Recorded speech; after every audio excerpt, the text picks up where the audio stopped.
We'll look at analyst forecasts, data, the markets, and what I think AMC stock will do after earnings after hours. First, let's take a close look at the AMC statistics and the share price. To start, please follow, like, and ask any questions you have.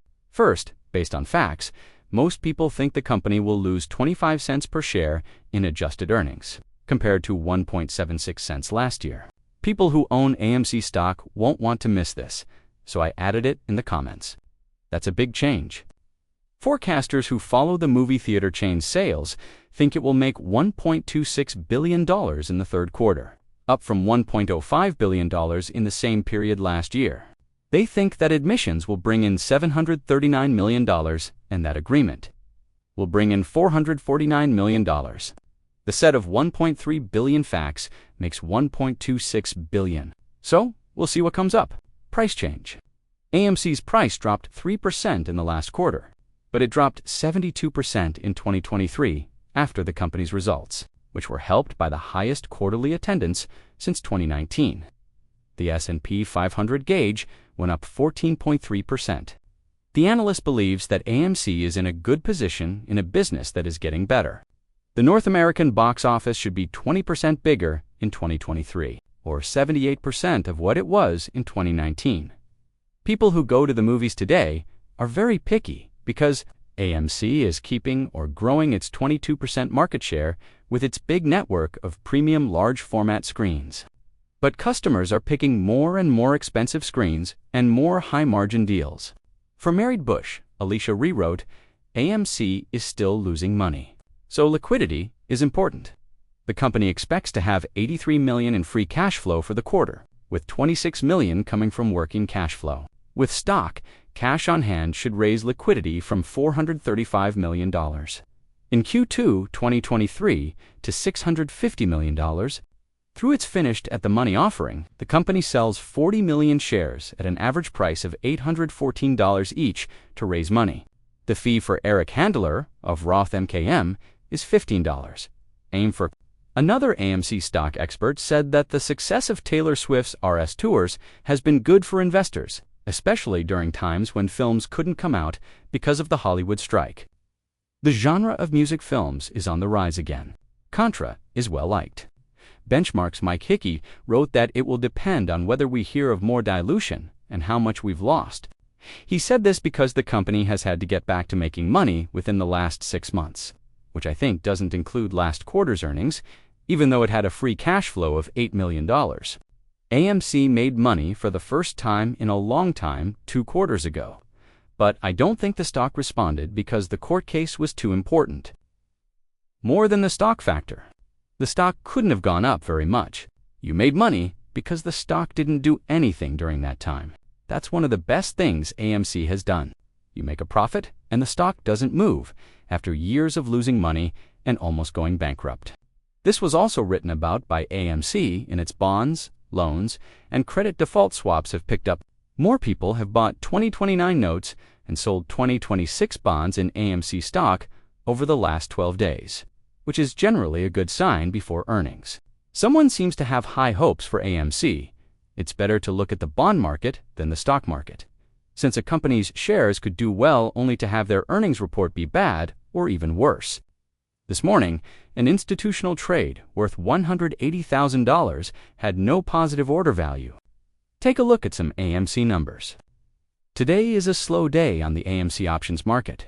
Last week, we got 42 orders worth a total of $3.37 million, which is a 68% drop in order value. The $1.50 put on November 24th costs $68,000, which is $550. I think AMC stock will go up even more because the call ratio is the most positive of any stock. In simple terms, AMC's stock may go up more than the stock of any other company. That does well because not many people are playing against it in the options market. The AMC put ratio is back to 0.66, the same as it was before the lawsuit. At this point, it looks like most of the bears have left, leaving only the shorts. No one is taking long bear poses. A lot of that might be because AMC stock has dropped so much that you're back to the prices in January 2021. When everyone thought AMC would go out of business, this makes things better for us. If AMC makes good money and has a better financial position, I think a lot of people will buy long or cover a short position. Write down these choices that end this Friday. The amount of puts to calls is 0.41, which means that more than 2 calls are bought for every put. The open interest is 2 to 1. So currently, there are 2.2 calls for every put. I don't accept these numbers because people are quite enthusiastic before earnings. Becomes funny when you add the decimal point in there. But your puts-call ratio, or open interest, is roughly 2 to 1, which is really decent. Call open interest is 64%. Put open interest, 36%. In volume, 71% call and 29% put, who allows these short positions and AMC's short interest and what collateral is used. Between January and June 2021, the short interest rate declined from 22% to 14% at an unprecedented rate. The stock appreciated 10 to 20 times. AMC shares fell while short interest dropped from 30% to 6%. Since there was no bullish price movement during this period, those comparisons don't explain why AMC's short interest dropped from 30% to 6% or 16%. I think a lot of short interest is being hidden because you can utilize options to make it appear as if you have covered your short position. Short positions days total $124.5 million to cover the 0.58 ETR. A brief 48.88 out of 100 ER cost 1.25%. Utilization of 30% and 13.61%, 61% share cost to borrow. Borrow fee numbers are current. CoStar Max 14.39%, at least 1% CoStar calendar of profits. You have AMC, Walt Disney, and Twilio after hours. CoStar averages 1.35%, which isn't thrilling, but I don't think they're accurate. Marathon confirms Dingo Virgin Galactic may be down here on the right of the HubSpot Ank Digital Turbine. We'll have to see how those earnings go, but I think AMC will be the biggest mover. AMC's stock might rise 20 to 30% if it has extremely fantastic profits. I don't think it will, but if it does, the stock could rise beyond 30%, which we haven't seen in a long time. Today's stocks are mostly in the red, but if you're looking at QQQ, which is down about 1/3 of 1%, you've already confirmed to me that you're probably going to break out higher from here. This is a long-term cup and handle formation.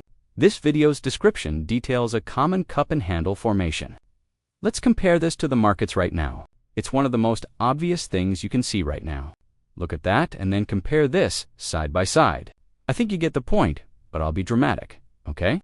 It's hard to say how long these things will take, but the idea is that you shouldn't be negative on our markets unless something spectacular happens. Yes, it's not a good moment to be bullish or bearish.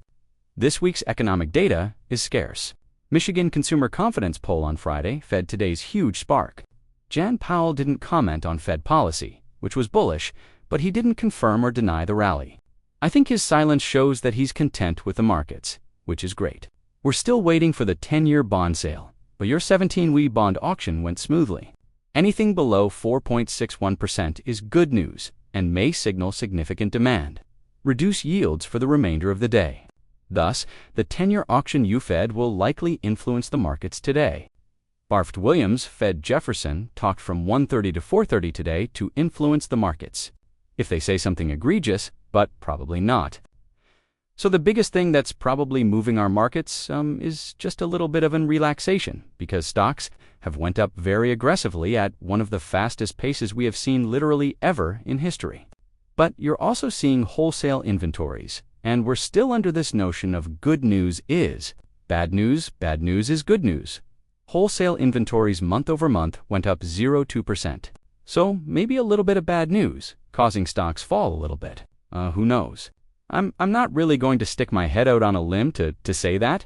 Now, if you're looking at the SU tracker data, you have calls in the money of 11,000 calls.